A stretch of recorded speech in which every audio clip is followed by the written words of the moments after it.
Good evening, everyone. We're going to get started with the band book readout. My name is Sheila Tabaka, and I'm a professor in the theater program at SMSU here in town. And we have a couple of slides that I just want to take you through as we get into this and talk about a couple of different things, and then we'll get going with the readout. Stay right here.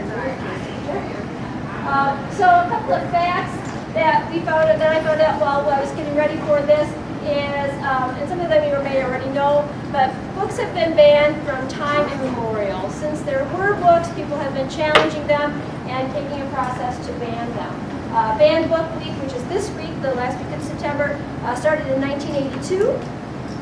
And as it says, many historians believe that Harriet Beecher Stowe's Uncle Tom's Cabin was the first book to receive banning on a national scale.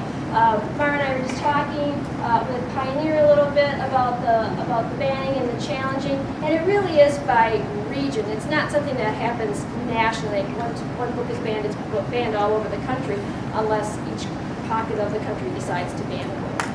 The Office of Intellectual Freedom, it began compiling data on banned books in 1990. That's where I got a lot of my information from slides and a lot of information on which kinds of books have been banned and challenged.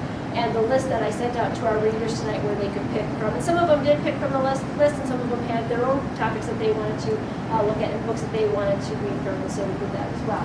And then just a fun bit of trivia here. Jim Dale holds a place in the Guinness Book of World Records for his association with the banned book. He read the entire, he's one of the readers of the entire Harry Potter series. Stephen Fry also read them. But Jim Dale holds the Guinness Book of World Records on 3 different accounts. And one of them is that he had the top 5 audiobooks on the audiobook list. At one point, I have to read them from the notes so I make sure I get them right. He created 146 voices for his audiobook recording of Harry Potter and the Deathly Hallows, and he actually surpassed his own record because he had, I think, 138 for another one of the books. So really quite astounding. He said he's given lots of interviews on his audiobook recordings, and he said he just basically based them on real people, aunts and uncles and cousins and people he'd run across through his life and his travels and things like that. But if you ever get a chance and you don't have time to sit and read it, he's very kind and will read the entire series to you, which is really, really wonderful. So we'll go through the next couple of slides here are just some information on the challenges. Challenges and bannings are 2 different things. Banning is actually that the books are removed from the libraries or whatever institution has done the banning. And then challenges just means that there's a process in place to ban the books. It doesn't mean that somebody's just said, hey, I think we should ban this book. They've actually started a process to try to remove it from the library or whatever. And you can see here there's lots of different institutions that this affects. We kind of think of it as a library-centered event or a commentary on the library materials, but there's other places that books are banned, obviously schools, but also museums and things like that, any place where there are a collection of books. Also then the challenges by initiator, and I've said this before, but I think it's really interesting because even we who are not really interested for the most part in banning books and challenging books, we kind of assume things as well. And of course we see a big spike with the parents, and this is broken down if you can't read it. The green part of the graph is 1990 to 1999. Again, that's when we started collecting data, and then 2000 to 2009 is that kind of orange bar there. But for the most part, overwhelmingly, it is by parents who are initiating the idea of banning a certain kind of book. Interestingly, again, on the lower end of it is the political officials and the clergy. They're not really interested, and of course the teachers, that makes sense. But places that are people that we think might be interested in doing that aren't. Pressure groups and things like that aren't really. Most of it's coming from parents. And then the third slide with these graphs is challenges by reason. And again, you see a couple of very dominant spikes here. The purple is 90 to 99, and the blue is 2000 to 2009. And for the most part, the biggest challenges are in offensive language, sexually explicitness, and unsuited age group. And of course, when we look at those kinds of things, it is kind of weird that would be sold, especially for something for unsuited for the age group. You don't have to read these books. You're not required to read these books. And of course, a lot of the challenges come from school libraries where they're being asked to read them in English classes and things like that.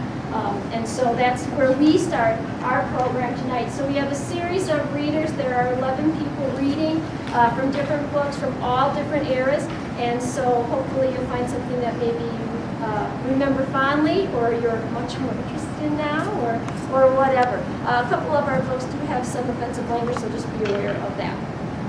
Also, as we prepared for this event, I asked the readers to choose from a list or to choose another book that they wanted to read from, but the passages are all things that they've chosen. They've read these books before, they love these books, and they're choosing something that either really touched them or they felt was important to portray in this reading. At this time, I would like to call to the podium our SMSU University librarian, Pam Glass.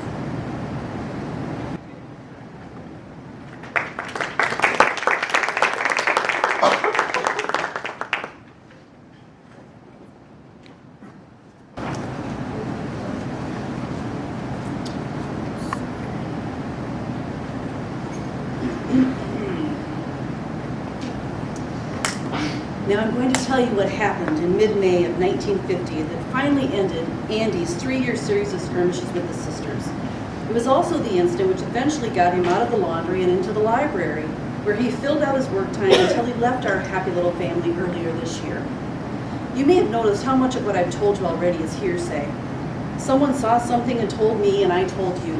Well, in some cases, I've simplified it even more than it really was, and have repeated or will repeat fourth or fifth-hand information.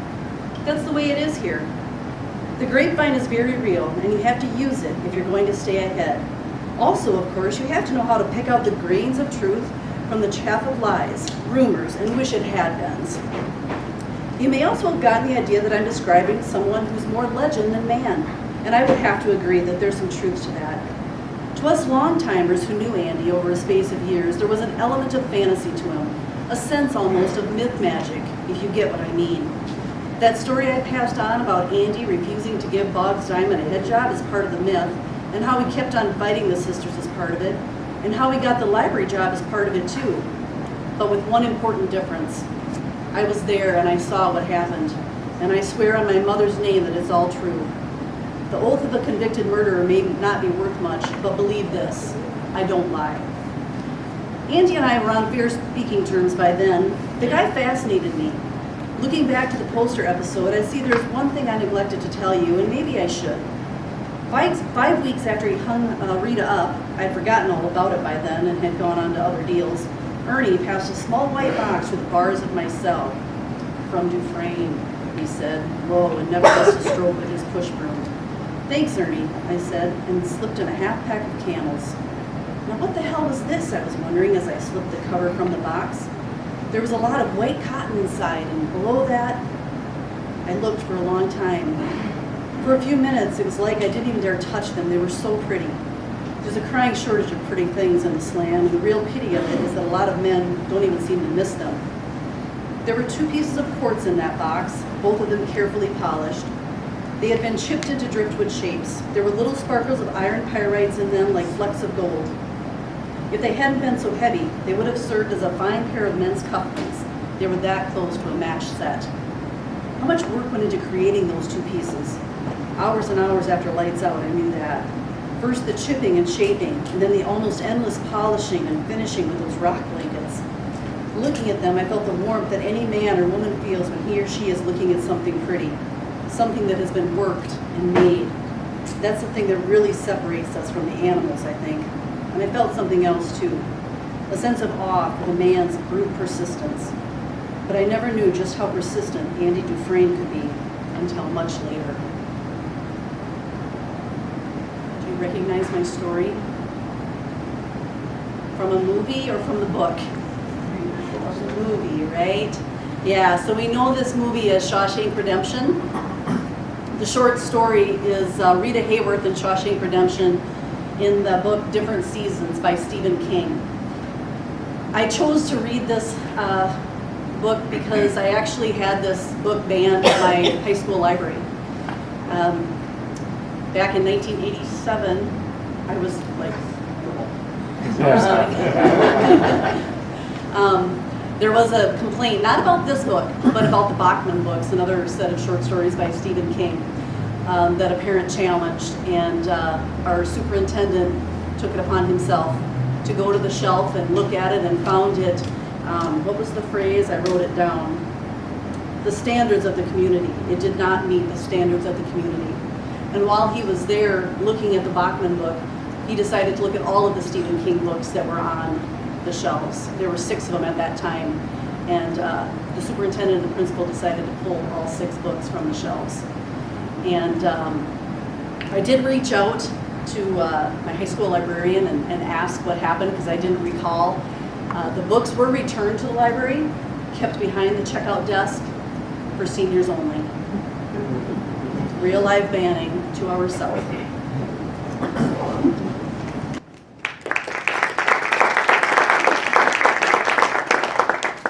So our MC for tonight is Senior SMSU, Senior SMSU Theater Major, Morgan Benson.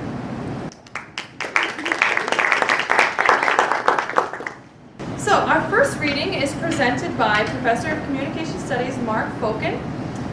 This book was banned in Kern County, California, and it has a great honor both of being the setting of the novel and being the first place where it was banned in 1939. Objections to profanity, especially goddamn and the like, and sexual references continued from then into the 1990s. It is a work with international banning appeal.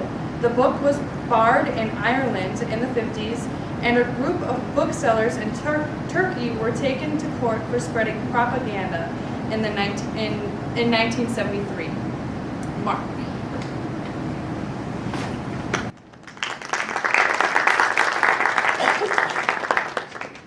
Don't applaud yet. I have to preface this book, or this reading, this text, by telling you a little story about it. And I apologize, I've been dealing with a dry throat all day. When I was just this big, and I was in junior high, this book was one of the first ones that really sort of propelled me into a new universe, a different universe. And I knew that it happened because when I was reading it during a study period once, I had a study period and went to the school library. Now they call it media center. It was a school library. And I should say I was a kind of student that never ever missed a class bell. I was always on time. I was never late. I didn't want to be that person. But I was engrossed in this text, and I was reading it. I was so enveloped in the universe, and I was just transported by it, that the first thing I noticed was this light tap on my shoulder, and it was Mary Jo Henderson, who was our librarian at the time. She said to me, Mark, the bell rang. You need to get to your next class. And it had rang, and I had no idea that it had been about 10 minutes ago, and I was just so enveloped in the text. Once, California belonged to Mexico, and the land to Mexicans. And a horde of tattered, feverish Americans poured in. And such was their hunger for land that they took the land, stole Sutter's land, Guerrero's land, took the grants and broke them up and growled and quarreled over them, those frantic, hungry men. They guarded with guns the land they had stolen. They put up houses and barns. They turned the earth and planted crops. And these things were possession. And possession is ownership. The Mexicans were weak and fled. They could not resist because they wanted nothing in the world as frantically as Americans wanted land. Then with time, the squatters were no longer squatters, but owners. And their children grew up and had children on the land. And the hunger was gone from them. The feral hunger, the gnawing, tearing hunger for land, for water and earth, and the good sky over it, for the green thrusting grass, for the swelling roots. They had these things so completely that they did not know about them anymore. They had no more the stomach-tearing lust for a rich acre and a shining blade to plow it, for seed and a windmill beating its wings in the air. Now farming became industry, and the owners followed Rome, although they did not know it. They imported slaves, although they did not call them slaves. Chinese, Japanese, Mexicans, Filipinos. They live on rice and beans, the businessman said. They don't need much. They wouldn't know what to do with good wages. Why, look what they eat. Look how they live. And if they get funny, deport them. And all the time, the farms grew larger and the owners fewer. And there were pitifully few farmers on the land anymore. And the imported serfs were beaten and frightened and starved until some went home again. And some grew fierce and were killed or driven from the country. And the farms grew larger and the owners fewer. And the crops changed. Fruit trees took the place of grain fields, and vegetables to feed the world spread out on the bottoms. Lettuce, cauliflower, artichokes, potatoes, stoop crops. A man may stand to use a scythe, a plow, a pitchfork, but he must crawl like a bug between rows of lettuce. He must bend his back and pull his long bag between cotton rows. He must go on his knees like a penitent across a cauliflower patch. And then the dispossessed were drawn west, from Kansas, Oklahoma, Texas, New Mexico, from Nevada and Arkansas. Families, tribes, dusted out, tractored out. Carloads, caravans, homeless and hungry. 20,000 and 50,000 and 100,000 and 200,000. They streamed over the mountains, hungry and restless. Restless as ants, scurrying to find work to do, to lift, to push, to pull, to pick, to cut. Anything, any burden to bear for food. The kids are hungry. We got no place to live. Like ants scurrying for work, for food, and most of all, for land. This banned book is The Grapes of Wrath by John Steinbeck.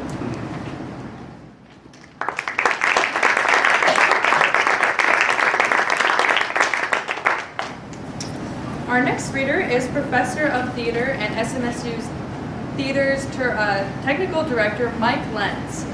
This book was challenged for its dark tone and bloody violence. Because it is seen as a man and his dog story, it is sometimes read by adolescents and subsequently challenged for age inappropriateness. Not only have objections been raised here, the book was banned in Italy, Yugoslavia, and burned in bonfires in Nazi Germany in the late 1920s and early 30s because it was considered too radical.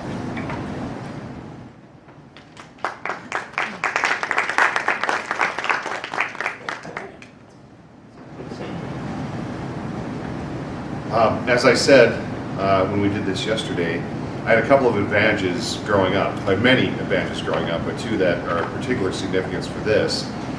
One was having a high school librarian, Mr. John Deutscher, who during Banned Book Month would put up a display of all the books that were banned other places and invited you to check them out. And he was also the librarian who any book on any topic that you wanted, he ordered, really went out of his way. Another advantage I had that's connected to this story, my parents' farm was put into the Conservation Reserve Program that very first year of that program, so it's been in 30-some years now. It's all prairie grass and trees and creeks and ponds and things. But connected to that is about another 3,000 acres that belong to a friend of ours, a veterinarian in Windham. And I had run of this entire Des Moines River Valley as a child. So my 12-year-old self, I know after reading this book, played out this scenario many times in my head. So.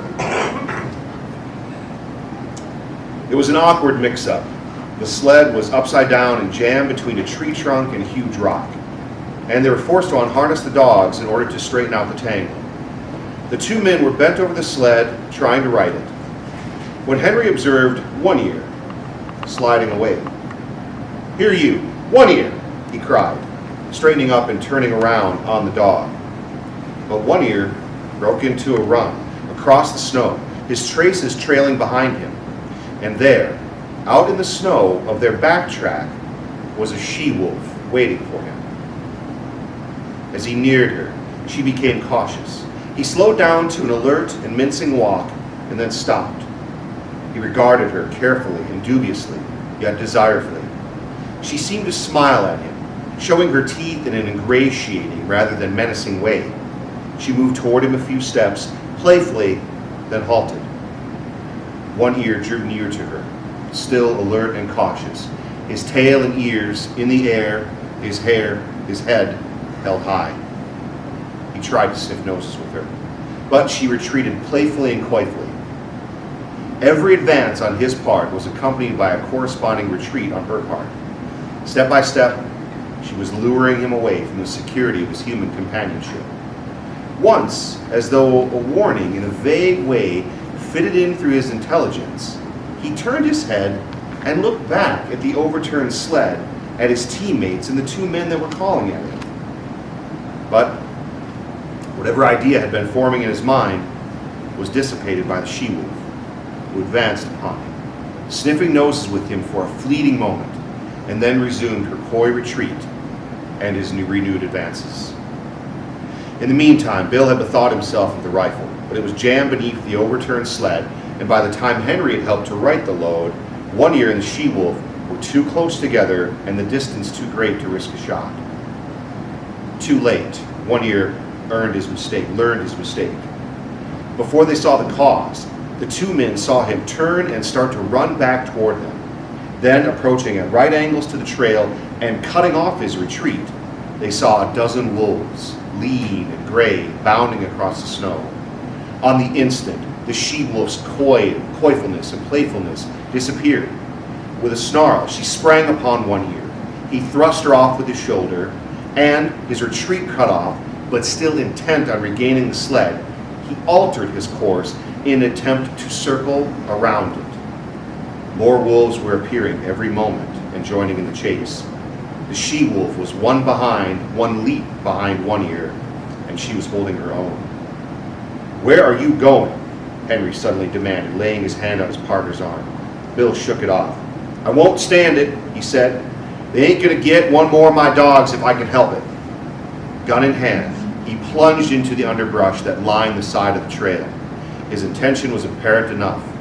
Taking the sled as the center of the circle that One Ear was making, Bill planned to tap that circle at a point in advance of the pursuit. With his rifle in the broad daylight, it might be possible for him to awe the wolves and save the dog. "Say, Bill," Henry called after him, "be careful. Don't take no chances." Henry sat down on the sled and watched and waited. There was nothing else for him to do. Bill had already gone from his sight, but now and again appearing and disappearing amongst the underbrush and the scattered clumps of spruce could be seen One Ear. Henry judged his case to be hopeless. The dog was thoroughly alive to its danger, but it was running on the outer circle while the wolf pack was running on the inner and shorter circle. It was vain to think of One Ear so outdistancing his pursuers as to be able to cut across the circle in advance of them and to regain the sled. The different lines were rapidly approaching to a point. Somewhere out there in the snow, screened from his sight by trees and thickets, Henry knew that the wolf pack, One Ear, and Bill were coming together. All too quickly, far more quickly than he expected, it happened. He heard a shot, then two shots in rapid succession. He knew that Bill's ammunition was gone. Then he heard a great outcry of snarls and yelps. He recognized One Ear's yell of pain and terror, and he heard a wolf cry that bespoke a stricken animal. And that was all. The snarls ceased. The yelping died away. Silence settled down again over the lonely land. And the book is All the While by Jack.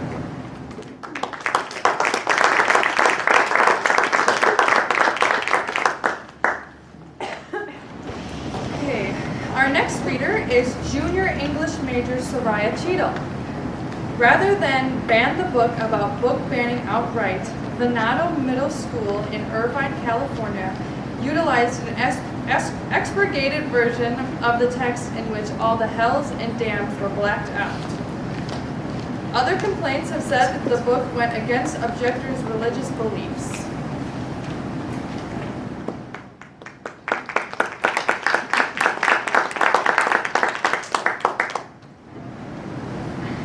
Okay, so when I was growing up, I did a lot of reading in elementary kid, just going into high school. But this book is the first book that I distinctly remember reading it and it changing the way I kind of viewed the world and I viewed myself and how the world applies to me. And so it was from reading this book that reading became not just for enjoyment, but also for personal enrichment and education.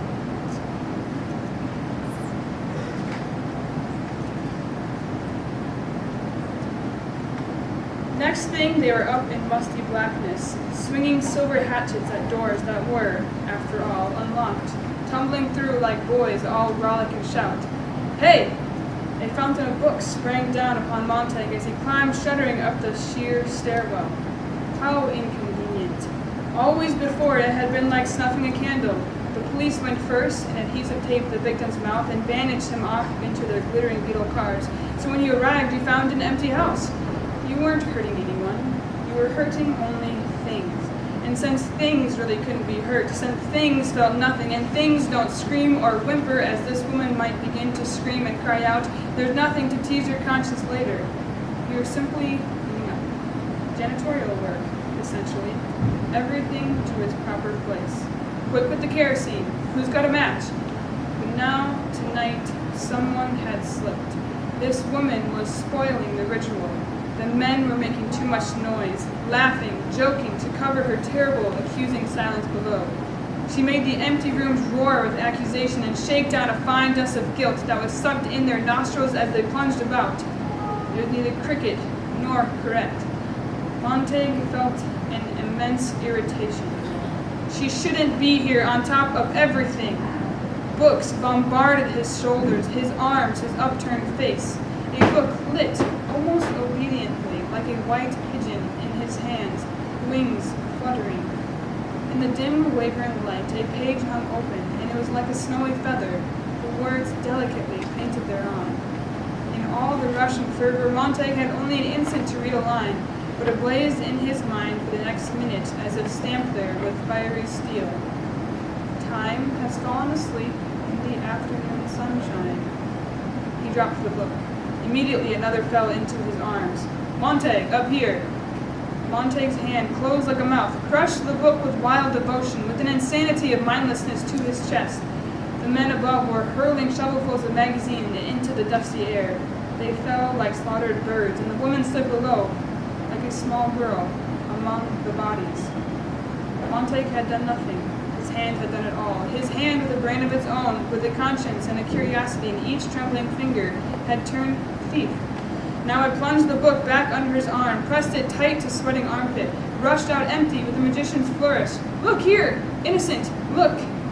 He gazed, shaken at that white hand. He held it way out, as if he were farsighted. He held it close, as if he were blind. Montague! He jerked about. Don't stand there, idiot! The books lay like great mounds of fishes left to dry. The men danced and slipped and fell over them. Titles glittered their golden eyes, falling, gone.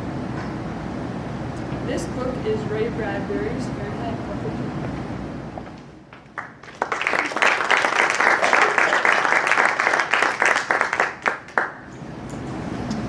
Our next reader is Professor of Theater Nadine Purvis-Schmidt. This book touches on a lot of hot-button topics, including sex, feminism, reproductive rights, religion, and equality.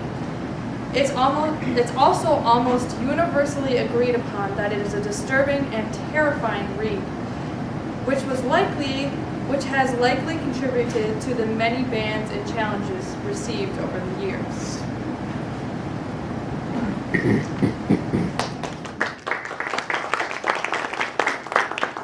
So when you come to a reading of banned books, you might expect that you will hear some things that you might not normally hear said out loud in a public library. But since we are being recorded and since there are young people in the audience, I did just want to mention that this passage, if you remember that list of the main reasons books are challenged, this passage does have the two most common, just so you're ready for that.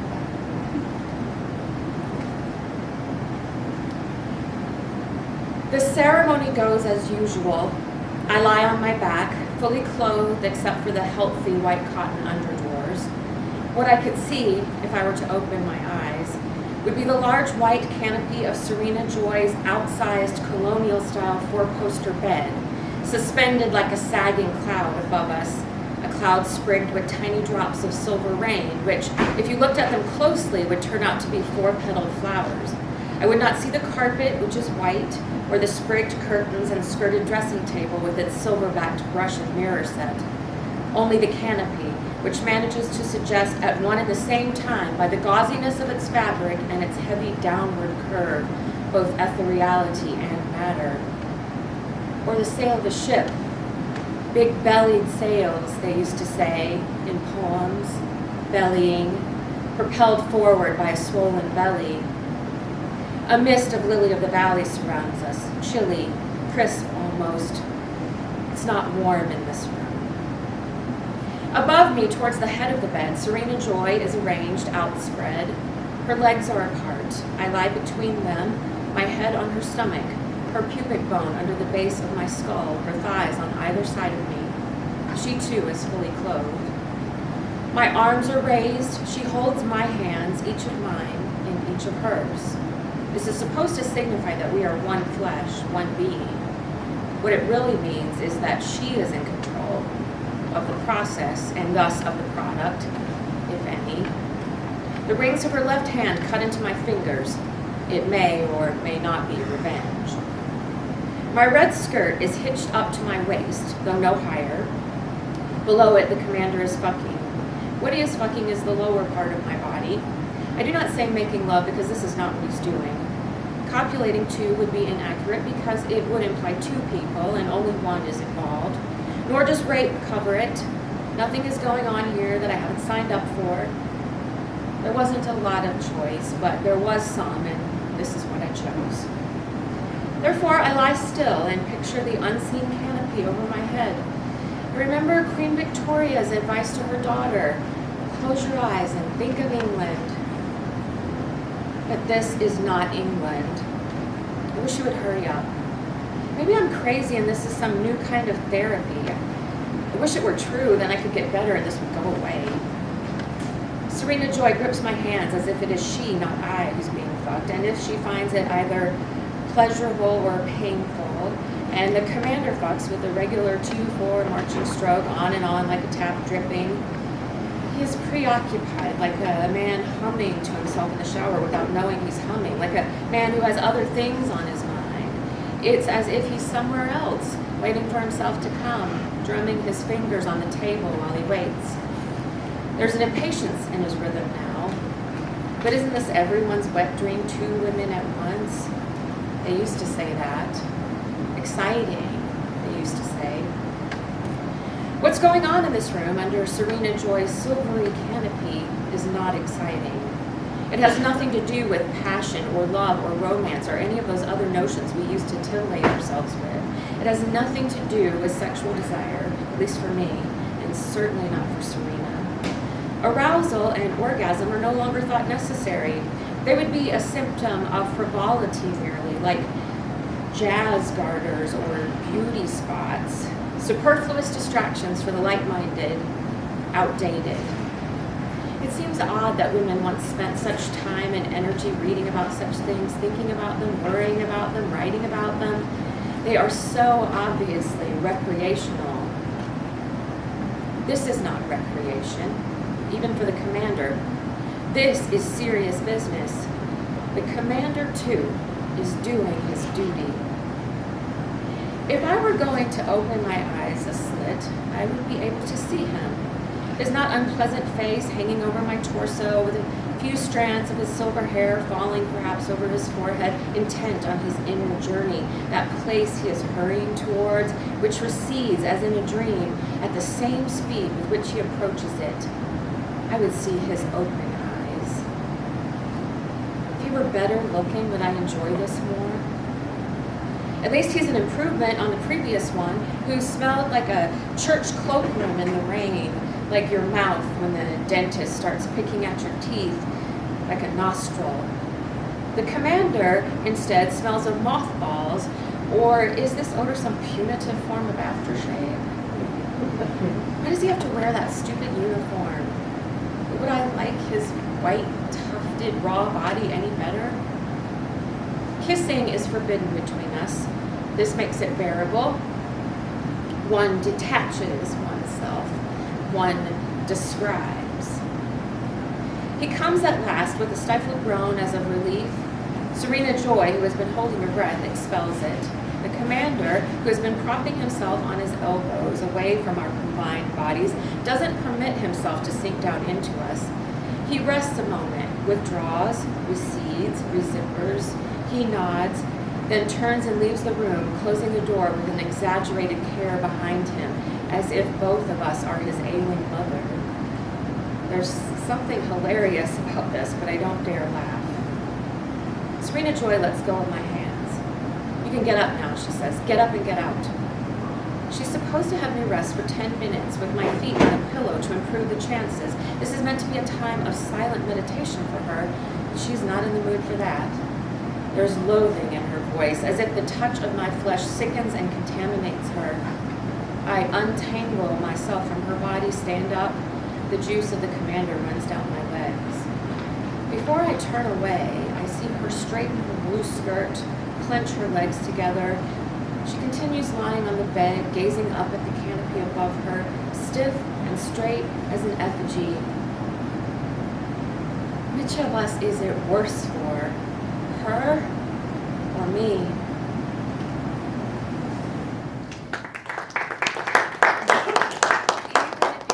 Familiar with this novel, I bet if you keep up with television at all, you're familiar with the amazing series that just won the Emmy for Best Drama Series this year.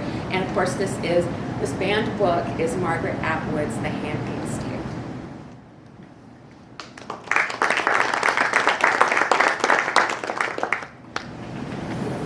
Our next reader is Acquisitions librarian Mara Wiggins.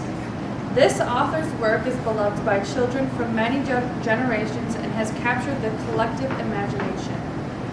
Many parents and librarians, however, did much hand-wringing over the dark and disturbing nature of the story. They also wrung their hands over the baby's penis drawn in another of this author's books. Mara.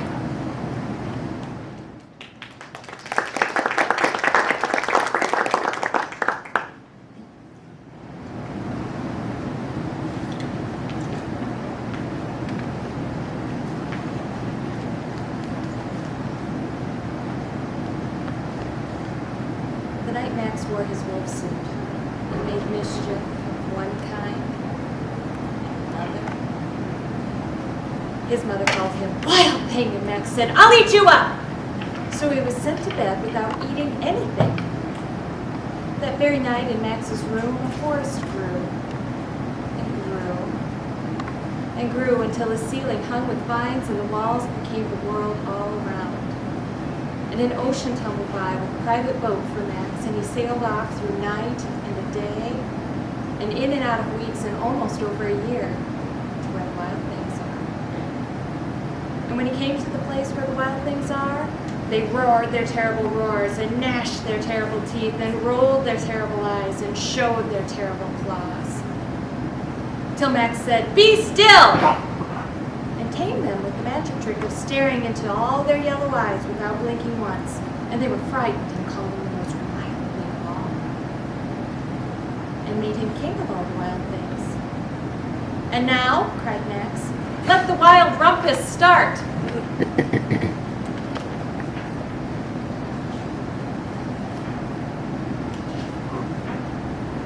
"Now stop!" Max said, and sent the wild things off to bed without their supper. And Max, the king of all the wild things, was lonely and wanted to be where someone loved him best of all. Then all around, from far away across the world, he smelled good things to eat. So he gave up being king of where the wild things are. But the wild things cried, "Oh, please don't go. We'll eat you up. We love you so." And Max said, "No." The wild things roared their terrible roars and gnashed their terrible teeth and roared their terrible eyes and showed their terrible claws. But Max stepped into his private boat and waved goodbye and sailed back over a year and in and out of weeks and through a day and into the night to his very own room where he found his supper waiting for him. And it was still hot.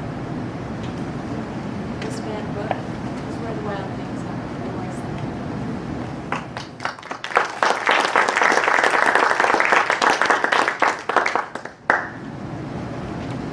Our next reader is SMSU University librarian Pam Gladys. One isn't surprised by the moralist outrage the book caused in 1852. But when 140 years later the book is still being banned because it is sinful and conflicts with community values, you have to raise your eyebrows. Parents in one school district called the book pornographic and obscene in 1977. Clearly, this was before the days of the World Wide Web.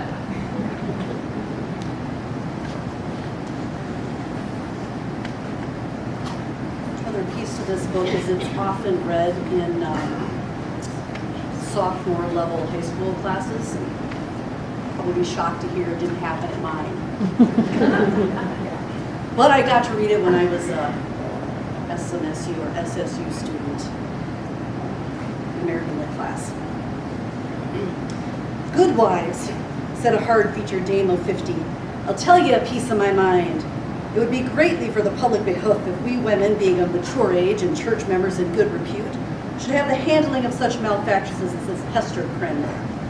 What think ye, gossips? If this hussy stood up for the judgment before us five that are here now and are not together, would she come off with such a sentence as the worshipful magistrates have awarded? Marry, I trow not. People say, said another, that the Reverend Master Dimmesdale, her godly pastor, takes it very grievously to heart that such a scandal should have come upon his congregation. The magistrates are God-fearing gentlemen, but merciful overmuch. That is the truth, added a third autumnal matron. At the very least, they should have put the brand of a hot iron on Hester Prynne's forehead. Madam Hester would have winced at that, I warrant me. But she, the naughty baggage, little will she care what they put in the bodice of her gown. Why, look you, she may cover it with a brooch or such like heathenish adornment, and so walk the streets as brave as ever.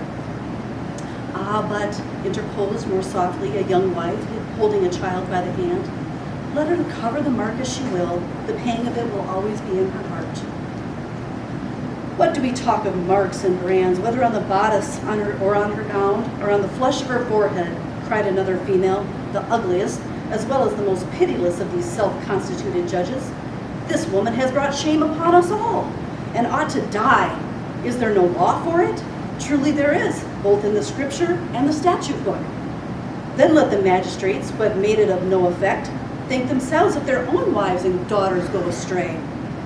Mercy on us, good wife, exclaimed a man in the crowd. Is there no virtue in woman, save what springs from a wholesome fear of the gallows? That is the hardest word yet. Hush now, gossips, for the lock is turning in the prison door, and here comes Mistress Prynne herself. The door of the jail being flung open from within, there appeared in the first place, like a black shadow emerging into the sunshine, the grim and grisly presence of the town beadle, with a sword by his side and his staff of office in his hand. This personage prefigured and represented in his aspect the whole dismal severity of the Puritanic code of law, which it was his business to administer in its final and closest application to the offender. Stretching forth the official staff in his left hand, he laid his right upon the shoulder of a young woman, whom he thus drew forward, until, on the threshold of the prison door, she repelled him by an action marked with natural dignity and force of character, and stepped into the open air, as if by her own free will. She bore in her arms a child, a baby of some 3 months old, who winked and turned aside its little face from the too vivid light of day, because its existence heretofore had brought it acquainted only with the gray twilight of a dungeon or other darksome apartment of the prison. When the young woman, the mother of this child, stood fully revealed before the crowd, it seemed to be her first impulse to clasp the infant closely to her bosom, not so much by an impulse of motherly affection, as that she might thereby conceal a certain token which was wrought or fastened into her dress. In a moment, however, wisely judging that one token of her shame would but poorly serve to hide another, She took the baby on her arm, and with a burning blush and yet a haughty smile, and a glance that would not be abashed, looked around at her townspeople and neighbors.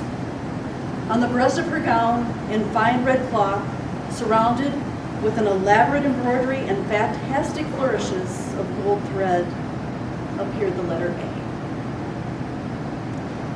This band book is The Scarlet Letter by Nathaniel Hawthorne.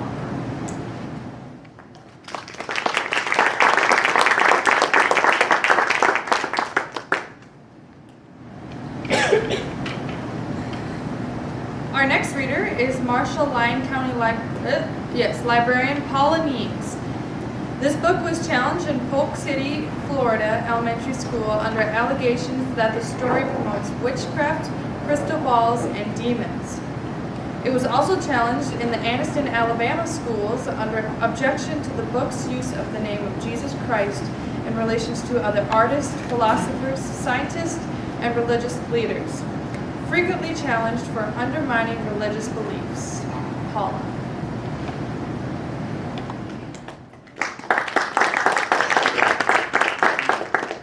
I will add to that it has also been challenged occasionally for being too religious. It's been in print since 1962. It was a dark and stormy night.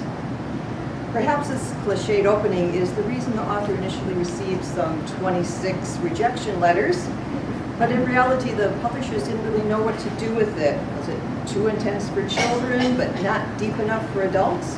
And then there was this little problem of a very strong female protagonist who was not interested in school, was not pretty, and was not terribly charming.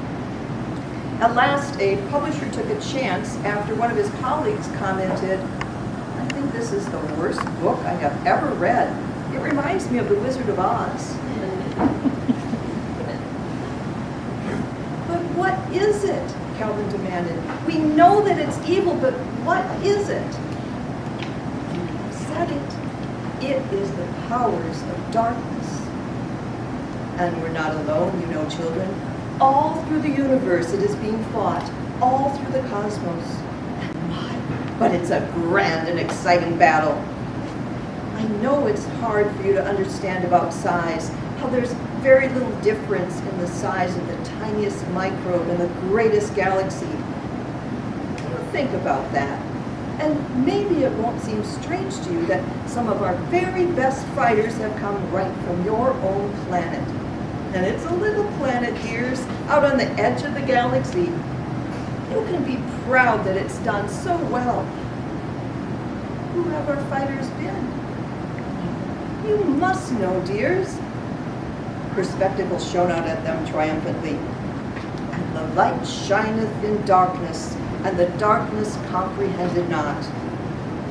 Jesus. Why, of course, Jesus. Of course. Go on, Charles, love. There were others, all your great artists. They've been lights for us to see by. Leonardo da Vinci and Michelangelo and Shakespeare and Bach and Pasteur and Madame Curie and Einstein. Now his voice rang with confidence. And Schweitzer and Gandhi and Buddha and Beethoven and Rembrandt and St. Francis. Now you, Meg. Oh, Euclid, I suppose. Meg was in such an agony of impatience that her voice grated irritably. And Copernicus. But what about Father? Please, what about Father? We are going to, Father. But where is he? Meg went over and stamped as if she were as young as Charles Wallace. The answer was given in a voice that was low but quite firm. On a planet that has given in.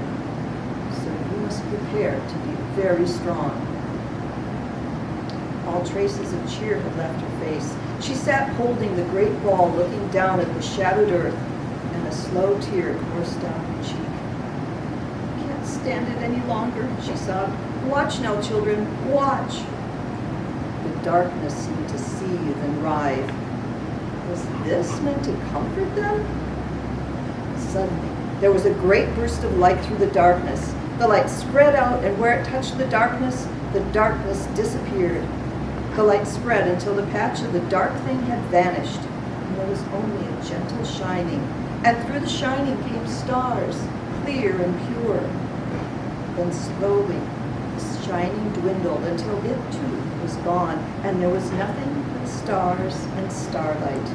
No shadows, no fear, only the stars and the clear darkness of space, quite different from the fearful darkness of the thing. You see, it can be overcome. It is being overcome all the time. And this banned book is A Wrinkle in Time by Matthew Blackburn.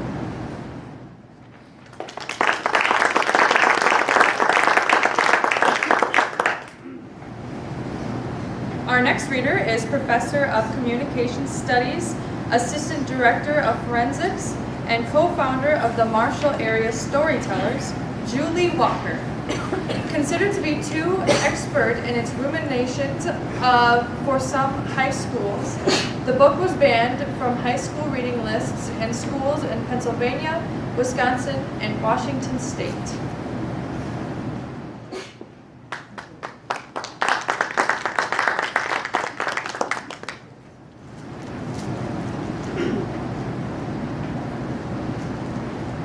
I wanted to rush from the building, but I didn't dare.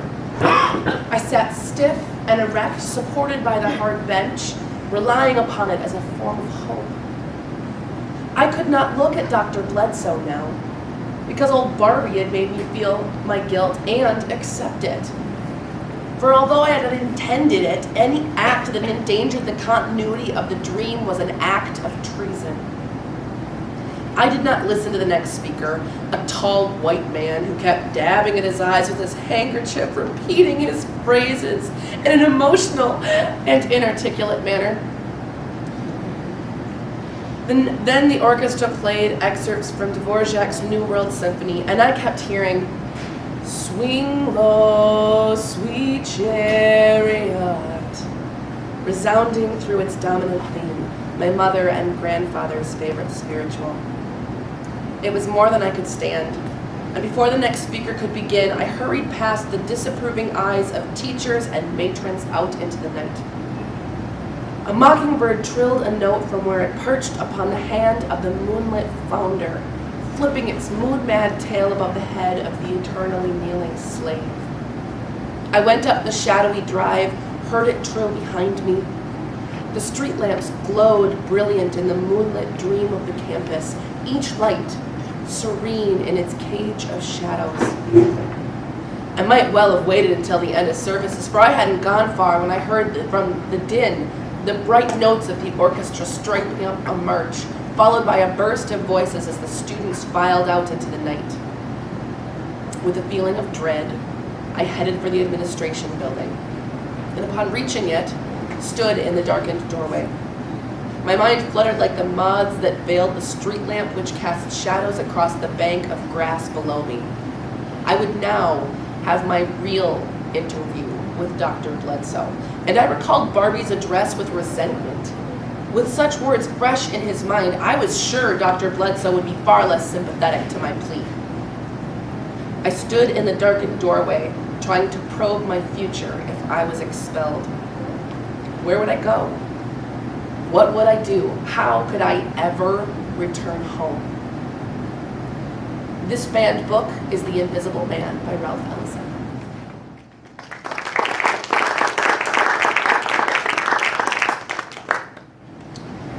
Our next reader is retired Dean of Arts, Letters and Sciences, and SMSU Faculty Emeritus Jan Loft. For some educators, the Pulitzer Prize-winning book is one of the greatest texts teens can study in an American literature class. Others have called it degrading, profane, and racist work that promotes white supremacy.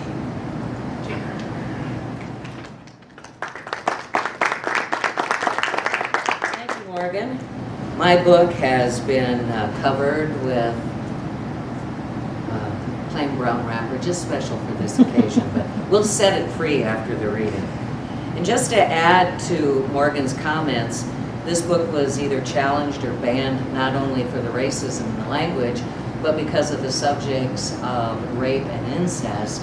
And what I found really interesting is that it was seen as a poor reflection on a very fine society and culture. I'll be reading from 2 different sections of the book. Mr. Ewell, can you read and write? Mr. Gilmer interrupted. Objection, he said. Can't see what witness's literacy has to do with the case. Irrelevant and immaterial. Judge Taylor was about to speak, but Atticus said, Judge, if you'll allow the question plus another one, you'll soon see. All right, let's see, said Judge Taylor, but make sure we see, Atticus. Overruled. Mr. Gilmer seemed as curious as the rest of us as to what bearing the state of Mr. Ewell's education had on the case. I'll repeat the question, said Atticus. Can you read and write? I most positively can. Will you write your name and show us? I most positively will. How do you think I sign my relief checks? Mr. Ewell was endearing himself to his fellow citizens. The whispers and chuckles below us probably had to do with what a card he was. I was becoming nervous. Atticus seemed to know what he was doing, but it seemed to me that he'd gone frog-sticking without a light. Never, never, never on cross-examination ask a witness a question you don't already know the answer to, was a tenet I absorbed with my baby food. Do it, and you'll often get an answer you don't want, an answer that might wreck your case. Atticus was reaching into the inside pocket of his coat. He drew out an envelope, then reached into his vest pocket and unclipped his fountain pen. He moved leisurely and had turned so that he was in full view of the jury. He unscrewed the fountain pen cap and placed it gently on his table. He shook the pen a little, then handed it with the envelope to the witness. Would you write your name for us, he asked. Clearly now, so the jury can see you do it.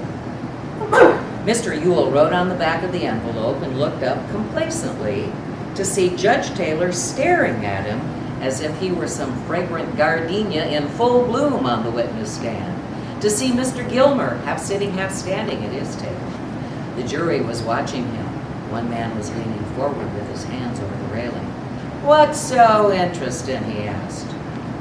You're left-handed, Mr. Ewell, said Judge Taylor. Mr. Tate stopped pacing. He stopped in front of Atticus and his back was to us. I'm not a very good man, sir, but I am sheriff of Macon County. Lived in this town all my life, and I'm going on 43 years old. Know everything that's happened here since before I was born. There's a black boy dead for no reason, and the man responsible for it's dead. Let the dead bury the dead this time, Mr. Finch. Let the dead bury the dead. Mr. Tate went to the swing and picked up his hat. It was lying beside Atticus. Mr. Tate pushed back his hair and put his hat on. I never could tell that it's against the law for a citizen to do his utmost to prevent a crime from being committed, which is exactly what he did. But maybe he'll say it's my duty to tell the town all about it, not hush it up. Know what happened then? All the ladies in Macon, including my wife, be knocking on his door bringing angel food cakes. To my way of thinking, Mr. Finch, taking the one man who's done you and this town a great service and dragging him with his shy ways into the limelight, to me that's a sin. It's a sin, and I'm not about to have it on my head. If it was any other man, it'd be different, but not this man, Mr. Finch. Mr. Tate was trying to dig a hole in the floor with the toe of his boot. He pulled his nose, then massaged his left arm. It may not be much, Mr. Finch, but I'm still sheriff of Macon County, and Bob Ewell fell on his knife. Good night, sir. Mr. Tate stamped off the porch and strode across the front yard. His car door slammed, and he drove away. Atticus sat looking at the floor for a long time. Finally, he raised his head. Scout, he said, Mr. Ewell fell on his knife. Can you possibly understand? Atticus looked like he needed cheering up. I ran to him and hugged him and kissed him with all my might. Yes, sir, I understand, I reassured him. Mr. Tate was right. Atticus disengaged himself and looked at me. What do you mean? Well, it'd be sort of like shooting a mockingbird, wouldn't it? Atticus put his face in my hair and rubbed it. When he got up and walked across the porch into the shadows, his youthful step had returned. Before he went inside the house, he stopped in front of Boo Radley. "Thank you for my children, Arthur," he said. And by now, because very few books have characters named Atticus and Boo and Scout in them, you have probably figured out that my book is Harper Lee's To Kill a Mockingbird.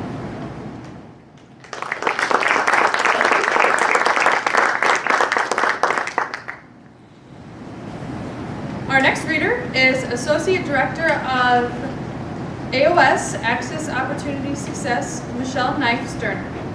This book was banned by a school district official in Wisconsin in 1974 because the book might be polemical and they wanted to avoid controversy at all costs.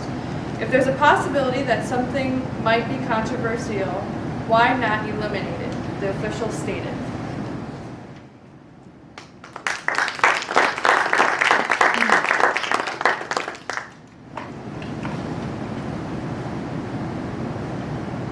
The whites were always trying to make the Indians give up their life and live like the white man, go to farming, work hard, and do as they did. And the Indians did not know how to do that and did not want to anyway. If the Indians had to try to make the whites live like them, the whites would have resisted, and it was the same with many of the Indians. Wamdi Tonka, Big Eagle of the Santee Sioux. Almost 1,000 miles north of Navajo country, and at the same time of the white man's great civil war, the Santee Sioux were losing their homeland forever. The Santee were of four divisions: the Midewakatans, Wahpetons, Wahpetutas, and Sisseton. They were woodland Sioux, but kept close ties and shared a strong tribal pride with their blood brothers of the prairies, the Yanktons and the Tetons. The Santees were the people of the farther end, the frontier guardians of the Sioux domain. During the 10 years preceding the Civil War, more than 150,000 white settlers pushed into Santee country, thus collapsing the left flank of the once permanent Indian frontier. As the result of these two deceptive treaties, the woodland Sioux surrendered 9/10 of their land and were crowded into a narrow strip of territory along the Minnesota River. From the beginning, agents and traders had hovered around them like buzzards around the carcasses of slaughtered buffalo, systematically cheating them out of the greater part of the promised annuities for which they had been persuaded to give up their lands. Many of the white men often abused the Indians and treated them unkindly, Big Eagle said. Perhaps they had excuse, but the Indians did not think so. Many of the whites always seemed to say, by their manner, when they saw an Indian, "I am better than you," and the Indians did not like this. There was excuse for this, but the Dakotas, Sioux, did not believe that they were better men in the world than they. Then some of the white men abused the Indian women in a certain way and disgraced them, and surely there was no excuse for that. All of these things made many Indians dislike the whites. In the summer of 1862, everything seemed to go badly between the Santees and the white men. Most of the wild game was gone from the reservation land, and when the Indians crossed into their old hunting grounds, now claimed by white settlers, there was often trouble. For the second year running, the Indians' crop yields were poor, and many of them had to go to the agency traders to obtain food on credit. The Santees had learned to hate the credit system because they had no control over the accounts. When their annuities came from Washington, the traders held first claim on the money, and whatever the amount traders claimed in their accounts, government agents would pay them. Some of the Santees had learned how to keep accounts, and although their records might be less by many dollars than the traders' accounts, the government agents would not accept them. Teoya de Duta, Little Crow, became very angry with the traders during the summer of 1862. Little Crow was a chief of the Midewakatans, as had been his father and grandfather before him. He was 60 years old and had always wore long-sleeve garments to cover his lower arms and wrists. which were withered as the result of badly healed wounds received in battle during his youth. Little Crow had signed both the treaties that had tricked his people out of their land and the many promised for the land. He had been to Washington to see the great father, President Buchanan. He had exchanged his breechclouts and blankets for trousers and brass button jackets. He had joined the Episcopal Church, built a house, and started a farm. But during the summer of 1862, Little Crow's disillusionment was turning to anger. In July, several thousand Santees assembled at the upper agency on the Yellow Medicine River to collect their annuities, which were pledged by the treaties, so that they may exchange them for food. The money did not arrive, and there were rumors that the Great Council, Congress, in Washington had expended all of their gold fighting the Great Civil War and could not send any money to the Indians. Because their people were starving, Little Crow and some of the other chiefs went to their agent, Thomas Galbraith, and asked why they could not be issued food from the agency warehouse, which was filled with provisions. Galbraith replied that he could not do this until the money arrived, and he brought up 100 soldiers to guard the warehouse. On August 4th, 500 Santees surrounded the soldiers, while others broke into the warehouse and began carrying out sacks of flour. The white soldier chief, Timothy Sheehan, sympathized with the Santees. Instead of firing upon them, he persuaded Agent Galbraith to issue pork and flour to the Indians and await payment until the money arrived. After Galbraith did this, the Santees went away peacefully.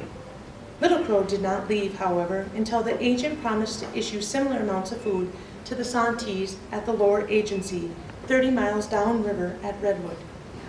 Although Little Crow's village was near the lower agency, Galbraith kept him waiting several days before arranging a council at Redwood around August 15th.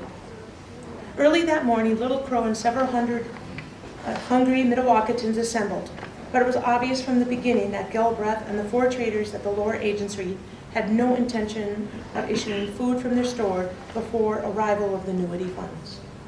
Angered by yet another broken promise, Little Crow arose, faced Galbraith, and spoke for his people. "We have waited a long time.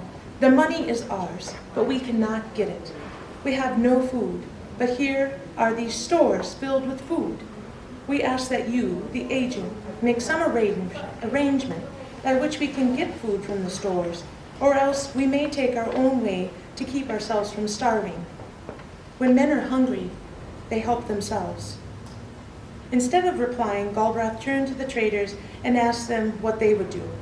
Trader Andrew Myrick declared contemptuously, "So as far as I'm concerned, if they're hungry, let them eat grass and their own dung." For a moment, the circle of Indians was silent. Then came an outburst of angry shouts, and as one man, the Santees arose and left the council. This banned book is D. Brown's Bury My Heart in Wounded Knee.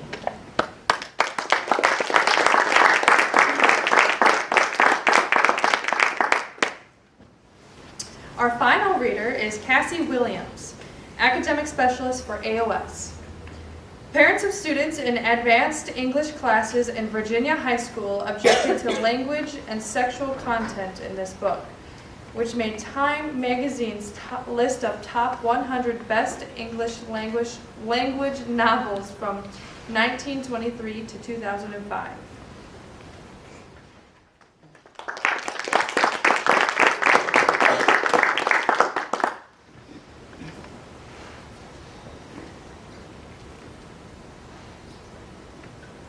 In late February and early March, it rained heavily, and many feared a flood. Mother Seal exhorted all of her followers to pin their faith in her. All they need do is believe in her and come to her and eat the blessed fish she cooked for them, and there will be no flood. "God," she said, "put oars in the fish's hands. Eat this fish, and you needn't fear the flood no more than a fish would." All sympathetic magic, chicken, beef, lamb, are animals of pleasing blood. They are used abundantly as food and often in healing. A freshly killed chicken was split open and bound to a sore leg. All of her followers, white and colored, are her children. She has as many of one race as the other. I got all kinds of children, but I am their mother. Some of them are saints, some of them are convicts, and jailbirds. Some of them kill babies inside their bodies. Some of them walks the streets at night, but they all my children. God got all kinds. How come I can't love all of mine? Some say the beautiful spirit. Now, y'all go home in faith. I'm going to appear to you all in 3 days. Don't doubt me. Go home in faith and pray. There is a period in the service giving over to experiences. One woman had a vision. She saw a flash of lightning on the wall. It wrote, "Go to Mother Seal." She came with pus on the kidney and was healed. A girl of 14 had a vision of a field of spinach that turned to lilies, with one large lily in the middle. The field was her church, and the large lily was Mother Catherine. Most of the testimony has to do with acknowledging that they have been healed by Mother's power, or relating how the wishes they made on Mother came true. Mother Catherine's religion is matriarchal. Only God and the mother count. Childbirth is the most important element in the creed. Her compound is called the manger and is dedicated to the birth of children in or out of wedlock. Over and over she longed the bringing forth. There is no sinful birth, and the woman who avoids it by abortion is called a damnable extract. Mother Catherine was not converted by anyone like Christ, Mohammed, Buddha. The call just came. No one stands between her body and God. After the call, she consecrated her body by refraining from the sex relation and by fasting and prayer. She was married at the time. Her husband prayed 2 weeks before he converted to her faith, whereupon she baptized him in a tub in the backyard. They lived together 6 months as a holy man and woman before the call of flesh made him elope with one of her followers. She held her meeting first in Jackson Avenue, but the crowds that swarmed about her made the authorities harry her. So some of her wealthy followers bought the tract of land beyond the industrial canal where the manger now is. God sent her into the manger over a 12-foot board fence, not through a gate. She must set no time for her going, but when the Spirit gave the word. After her descent through the roof of the chapel, she has never left the ground but once, and that was not intentional. She was learning to drive a car within the enclosure. It got out of control and tore a hole through the fence before it stopped. She called to her followers, "Come get me." She must not set her foot on the unhallowed ground outside the manger. They came and reverently lifted her and bore her back inside, the spot in the yard upon which she was set down before sacred.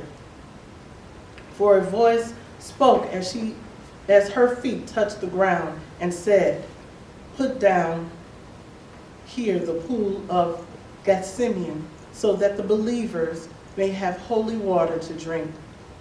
The well is under construction at this writing." This banned book is Their Eyes Were Watching God, and it comes from her short story within the novel, Mother Catherine.